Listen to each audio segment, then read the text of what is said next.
Ce garçon prenait confiance, Ahmed. Oui, les jeunes, il faut leur donner la chance, Mohamed, vous le savez très bien. Il suffit tout simplement de les faire jouer. Attention, cette accélération pour la JS Kabylie, ça bute un peu côté gauche dans la surface de réparation. Le Kenyan Juma, et qui va marquer incroyable. C'est plutôt Tofik Haddadi qui est rentré, bien évidemment, pour matérialiser fidèlement la domination de la JS Kabylie. On attendait en tous les cas. Et Tofik Haddadi, l'ancien baroudeur, l'ancien capitaine de l'Olympique de Médéa, qui va délivrer ses coéquipiers. Et combien il est important ce but, Mohamed, parce que après maintes tentatives offensives, j'avais dit tout à l'heure que cette équipe de JSK joue bien sur le plan offensif, il manque l'efficacité. Avec cette incursion, il est rentré à la limite de la surface de réparation. Loubar qu'il est, avec son pied droit, savait qu'il est capable de tirer du droit, du gauche. Il a fait mouche. Le nouveau baroudeur de la JS Kabylie, capitaine d'équipe, qui aura prouvé en tous les cas qu'il méritait ce brassard. Ne serait-ce que de regarder, c'est un plaisir aux yeux dans un angle presque impossible de Biskra se confirme sur ce début de deuxième mi-temps. Attention, le corner est joué, il est sorti, mauvaise sortie, égalisation, mauvaise sortie de Benbout. Mais ça dit l'Akhtari qui marque le but.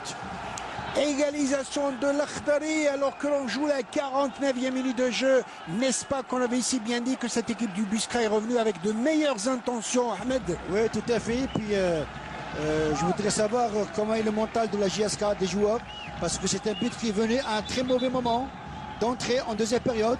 Là où nous, on s'attendait à ce que... Regardez sur cette reprise avec la défense de la JSK qui va cafouiller. Mauvaise sortie, mauvaise interprétation de Benbout. Et bien évidemment, l'attaquant, l'Akhdari, qui va profiter de cette bonne opportunité pour niveler le score. Le numéro 23 est tout à l'honneur. Regardez, il a raté, il a été quelque peu gêné par son défenseur. Et Benbout qui a fait une bonne première mi-temps, qui va rater sa sortie. Et tout est remis en cause ici au 1er novembre. Tout est remis en cause. Et puis sur cette action, Benbout est vraiment malheureux parce que d'abord il avait un peu de temps. Attention, cette incursion pour la JS Kabylie Haddadi qui va prendre son sur la transversale. Oh, que c'était bien armé. Quel tir foudroyant. Et ça reprend pour la JS Kabylie. Ça balle dans le filet. Oh, je l'avais dit depuis tout à l'heure. Une équipe de la JS Kabylie.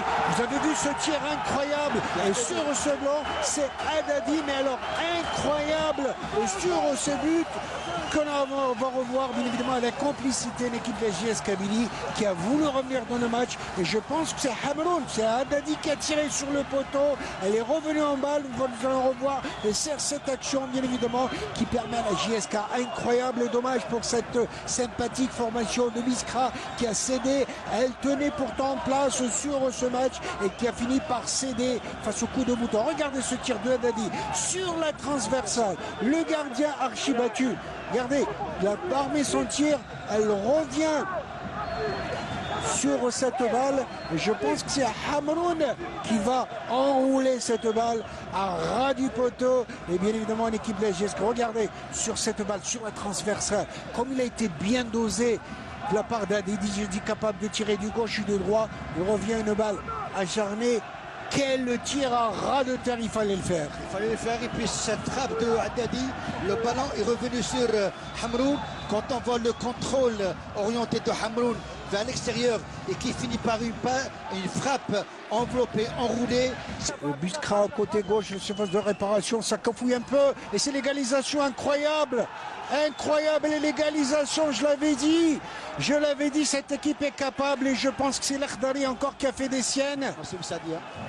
Mais Saadia, le goléador de cette équipe, je l'avais dit, faire attention à cette équipe de Biskra qui n'a pas démérité, qui n'a pas démissionné. Pour revenir encore une fois dans le match, il faut tirer le chapeau à l'équipe sudiste. Égalisation, 2 buts partout alors que l'on joue la 76e minute de jeu. Et puis j'avais dit, Mohamed, avant le but, que la défense kabyle doit être très concentrée, très vigilante et être bonne sur le marquage individuel. Ça n'a pas été le cas. Yam Sadia qui a vu le ballon devant lui, il a accompagné et là il marque le deuxième but égalisateur. Balle mal maîtrisée par Benbout qui a relâché cette balle effectivement avec ce corner vicieux à partir de la gauche, reprise de la tête et effectivement il a repris sur cette balle qui n'a pas pu capter et la défense kabyle qui a laissé jouer, incroyable. Attention, beaucoup de monde surface de réparation, le coup de frein beauté, il y a quoi beau jouer, c'est le but incroyable, on a vu dit, j'ai dit Belgharbi monsieur. Oui. Belharbi, j'ai dit attention, c'est un attaquant. C'est Souyed, le défenseur axial. J'avais dit très haut, oui. le numéro 26, c'était bien vu. Ancien espoir du Mouloudia d'Alger. Il est bon sur les balles athlétiques. Il a surgi, il a sauté au-dessus de tout le monde pour catapulter cette balle. 3-2 pour la JS Kabylie. On en a eu bon en tous les cas pour tout ce suspense et ce rebondissement ce soir. Exactement, là on est à 5 buts qu'il l'aurait cru, c'est bien. Mais attention, je pense qu'il reste encore du jeu. La JSK, je parle de son compartiment défensif, ça n'a pas été vraiment très intéressant sur le plan de marquage individuel. Là, il faut essayer d'être très costaud parce que cette équipe de l'US Biskra va se lâcher, va se livrer pour essayer d'égaliser. Excellent heading, comme disent les Britanniques, cette reprise de la tête bien évidemment. Et coup franc dira l'arbitre. Oui, c'est bien ce qu'a fait